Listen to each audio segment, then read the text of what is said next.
Hi. This is a tutorial that I've been kind of excited to film for a while. All right, so picture this. You're making your costume and you need to put a logo on something, and you need to maybe like paint a logo on something. T-shirt's a pretty common example, and a t-shirt's what we're going to be doing today. This is the, I think, easiest way to do it. So let's get started.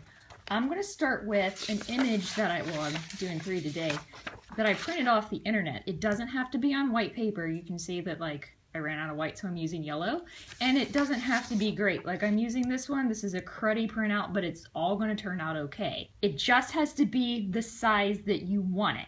So this is the size that I want it to be on the t-shirt, so we're doing good there. These two I actually enlarged on a copier, so if you need to enlarge it on a copier, feel free. The first thing that I'm going to do is I'm going to take my paper and I'm going to turn it over on the back. I'm going to take a pencil. Remember these things? They're the things you use when you don't have a mouse. And I'm going to color all over the image. The next thing you need is a little bit of freezer paper. Can't be wax, can't be parchment, has to be freezer. And freezer paper has a shiny side that's got like some wax on it and some like a papery side. That's the side that we're going to work with, the papery side. I'm going to take this and put it over. And I'm going to check and make sure that like my freezer paper is covering up, see the back where I penciled everything? My whole logo. And actually I'm going to have to check that off camera because I'm going to hold it up to the light. Hang tight. Yeah, we good. You don't have to, but I have a lot of luck using tape. And you can really just turn it over. You notice the shiny side is up right now. And cover and tape down. You can use 1 piece of tape. I might use 2 because mine's like really curly. Doesn't matter. Whatever configuration works best for you. And what you're going to do is you're going to flip it over. And you're going to take, you can use a pencil, you can use a pen. I was using a pencil earlier, but the lead kept breaking. So I was like, why waste lead? And I'm going to use a pen. And I'm going to just trace really hard the outline of my design. And what that's going to do is that's going to transfer to the freezer paper. You see that? Now, I'm not going to make you wait all on camera for me to like trace the whole thing. That would be ridiculous. So I'm going to Food Network it on up. I have one already done. And you see why I said that this design didn't have to be great? All I needed to do was see it well enough to trace it. And now I can see the design. Once again, paper side up, that's super important. Shiny side down, paper side up. And now I'm going to take an X-Acto knife, which I've lost the cover for a zillion years ago, so I keep it in Tupperware. The advantage is it's always really obvious where my X-Acto knife is. We're making a negative image, meaning any place that you want paint has to have a hole in it.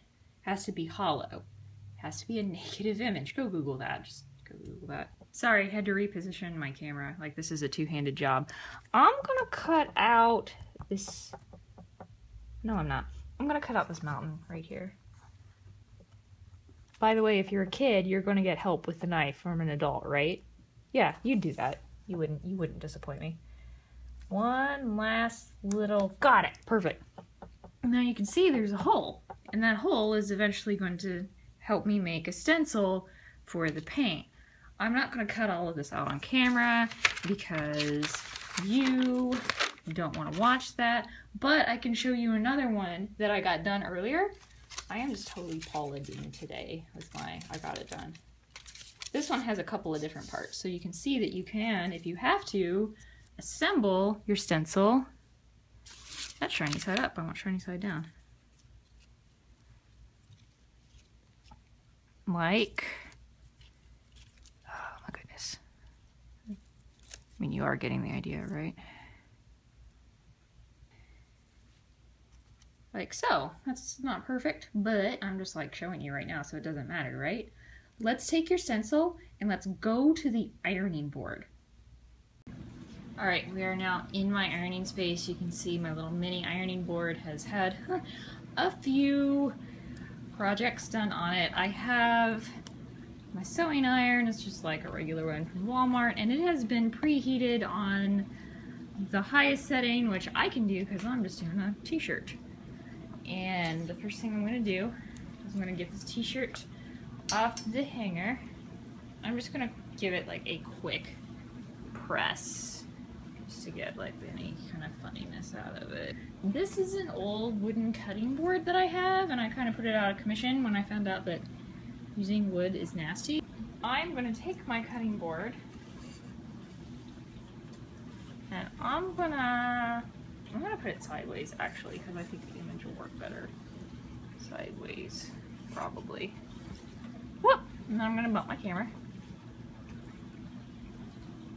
Now I'm gonna hit it with a quick press.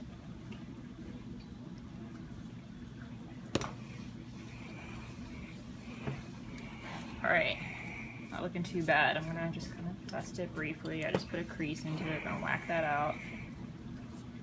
I am going to get this like perfectly adjusted, but I'm going to do it off camera, so give me like 1 second. I've got my cutting board inside the shirt. I'm going to hit it one last time with my lint roller because I do kind of see just a little bit of crud. It's kind of stressing me out. The shirt has been washed, by the way.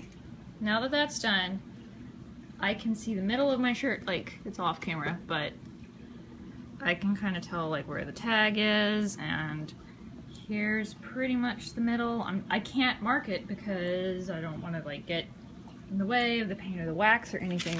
But what I'm going to do, I'm going to take that image that I cut out of the freezer paper, and once again, paper side up. You want shiny side down.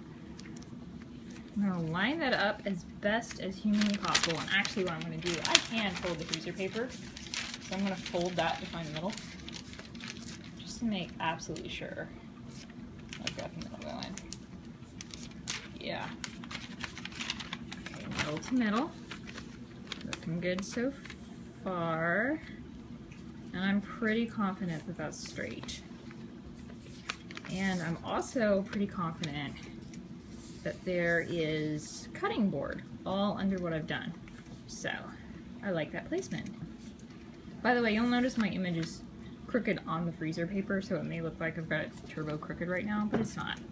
I don't have all the letters in the middle yet, but that's okay. We don't have to worry about that. I'm now going to take, this is just a scrap piece of quilting cloth.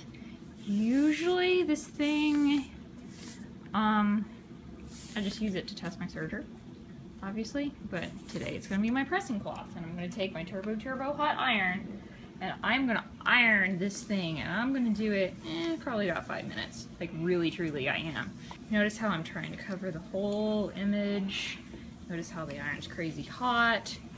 All of these things are important. You don't want to watch me iron for 5 minutes, so I'm going to cut the video, set a timer, and I will be back. Everything's pressed, and what I'm noticing is in real life I can't see the image, but in the viewfinder I can, so that's kind of crazy. So that's what I'm going to do is I'm going to very gently take this up, and there's our design, and there's a stray thread, and I'm going to just check to make sure that all of the edges are down. And at this point, if they're not all the way down, we're going to fix it in like half a second, but it looks like I did a pretty good job. By the way, do that really carefully because it is hot still, even though it's just like paper. So 9 times out of 10, that's all I need to do and I'm finished. But this design has like stuff on the middle and the inside. And you can see that I've marked it on the paper where everything's supposed to go, and I've got all of these letters. So I am going to just start placing letters. And again, don't forget, paper side up. I'm going to just hit that real quick with the iron. Just like,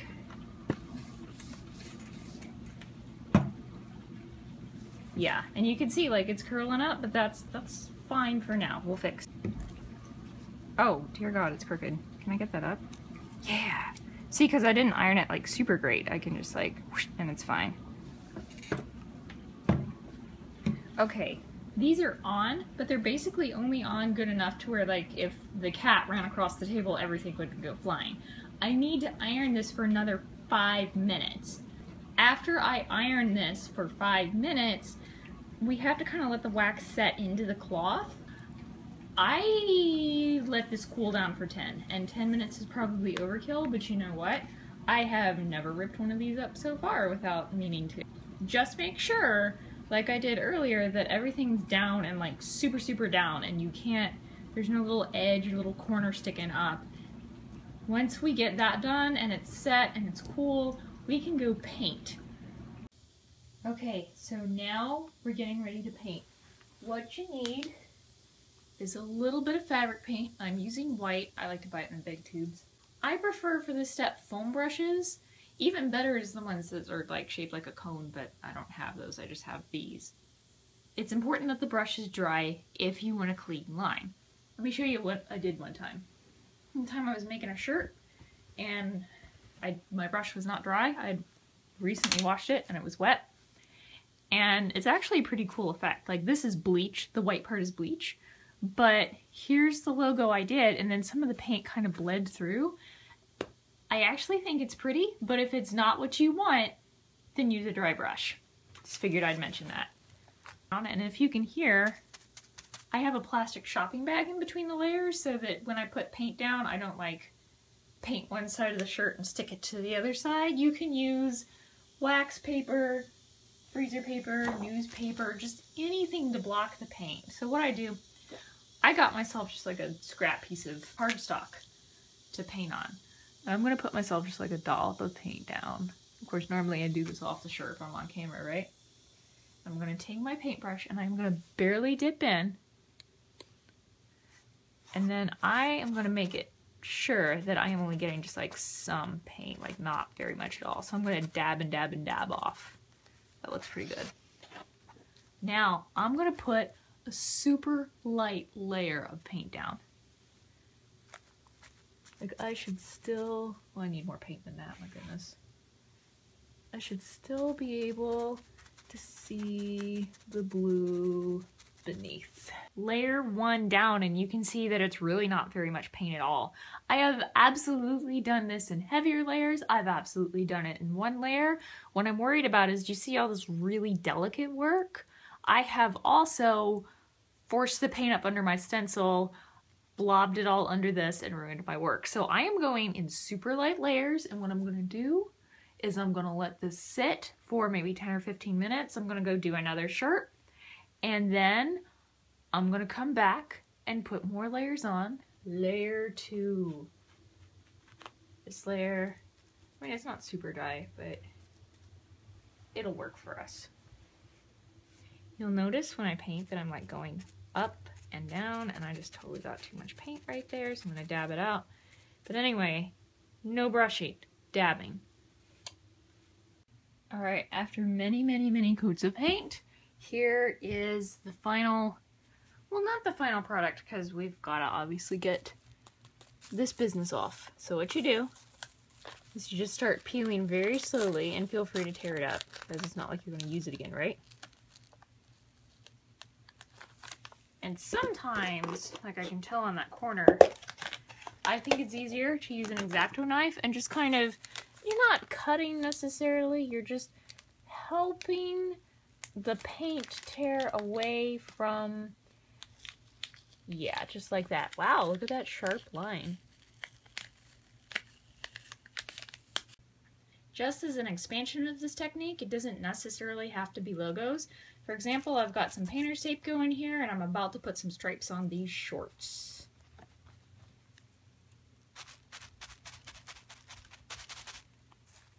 Take the tape up. Looks pretty good. Let's pretend you want more than one color. You can't do a bazillion colors, but maybe you can get one or two. In this instance, I wanted this part a different color, so I covered the entire thing with painter's tape. And now I'm going to take all of my painter's tape up now that everything is completely dry, but I'm going to leave the freezer paper down.